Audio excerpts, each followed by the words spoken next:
Hello welcome dear friends and dear friends. उम्मीद करता हूँ आप सब बढ़िया होंगे और सेकंड सेमेस्टर भी बढ़िया फिनिश हो चुका होगा। तो अब हमें न्यू सेमेस्टर की ओर बढ़ना और न्यू सेमेस्टर का न्यू सिलेबस जो है वो यहाँ आपको बताने जा रहा हूँ। और वो हिस्ट्री यानी इतिहास का सिलेबस जो है वो बताने जा रहा हूँ। और ध्यान रखिएगा कि इसके बाद आपको हर एक सब्जेक्ट को रिवील किया जाएगा। और वैसे अगर आप उसको इस जितनी भी पूरा सब्जेक्ट है उसकी अगर क्लास है जब भी तुरंत आपको चाहिए तो हमारी लास्ट टाइम की जो क्लासेज है वो अवेलेबल है। आप बस me and my two class पर जाना है, सर्च करना है me and my two class third semester history syllabus playlist complete आ जाएगा। फिलहाल हम सिलेबस को क्लियर डिटेल समझते हैं और इस बार की लाइव क्लासेज है वो अभी शुरू होने ही वाली है। तो फिलहाल जानते हैं भारत का इतिहास जो आपका सिलेबस है ये है। भारत का इतिहास 1757 से लेकर 1857 की क्रांति तक, ठीक है।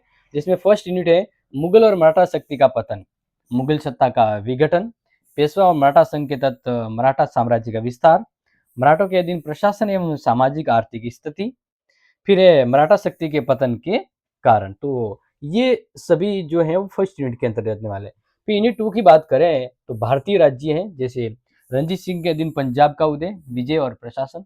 फिर 18वीं शताब्दी में बंगाल और अवध का उदय एवं 18वीं शताब्दी में हैदराबाद और मैसूर का उदय। तो भारत के प्रमुख जो राज्य हैं अंग्रेजी प्रशासन में उसमें देखेंगे, जिसके अंतर्गत दक्षिण भारत में राजनीतिक स्थितियों के अंदर कोशीन और त्रावणकोर को भी आपको पढ़ना है। फिर तो थर्ड यूनिट है, देखो वैसे सिलेबस बहुत ईजी है और वैसे क्लासेज आपको अवेलेबल हो जाएगी, नोट्स अपने क्लासेस सेटअप पर इसके अवेलेबल है। और आपके कोई कंफ्यूजन है तो जरूर बताएं, लेकिन सिलेबस कैसा है ये भी मेंशन करें।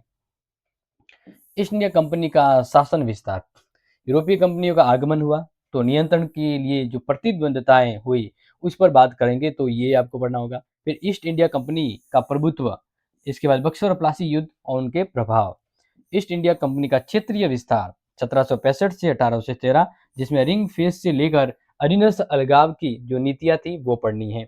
फिर ईस्ट इंडिया कंपनी का क्षेत्रीय विस्तार जो 1813 से लेकर 56 तक रहा। एंड द लास्ट यूनिट है फिफ्थ, ईस्ट इंडिया कंपनी का प्रशासन, जिसमें आर्थिक नीतियां, कृषि, व्यापार, बैंकिंग, भूमि और राजस्व। ओके। और नेक्स्ट है पूर्वी भारत के अंतर्गत प्रशासनिक तंत्र, सांस्कृतिक उत्थान के सिद्धांत, जिसके अंदर उपयोगितावाद, इविंकलिजिकल यानी जो धर्म के लेकर आए गए थे विद्वान उसको लेकर, तो इवेंजिकल और श्वेत पुरुष बोझ सिद्धांत, भारतीय समाज की प्रतिक्रिया और सांस्कृतिक प्रतिरोध की शुरुआत। तो ये जो फोर्थ यूनिट है थोड़ा तगड़ा सा है। यूनिट फिफ्थ, औपनिवेशिक सत्ता का प्रतिरोध, लॉर्ड डलहौजी, सुधार विलय और उनका आलोचनात्मक अध्ययन।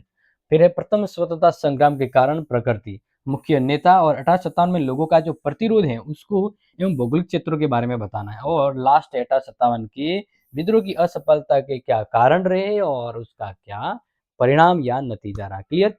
तो प्यारे विद्यार्थियों, आप ध्यान रखिएगा ये पूरा जो सिलेबस है ना, इसकी वैसे क्लास अभी अपलोडेड है, लास्ट टाइम की ऑल कंटेंट अपलोड है, ठीक है। और अगर आप चाहते हैं इसके नोट्स, तो आपको इसके नोट्स आपको कहाँ मिल जाएंगे, हमारी क्लासेस सेट ऐप पर मिल जाएंगे। अभी ले सकते 6 महीने तक उसकी वैलिडिटी रहने वाली है, 5 या 6 महीने तक। इसके अलावा इस बार की अभी लाइव क्लासेज हैं वो जल्द होगी, क्योंकि सिलेबस बता दिया है तो क्लासों का सिलसिला भी शुरू होगा।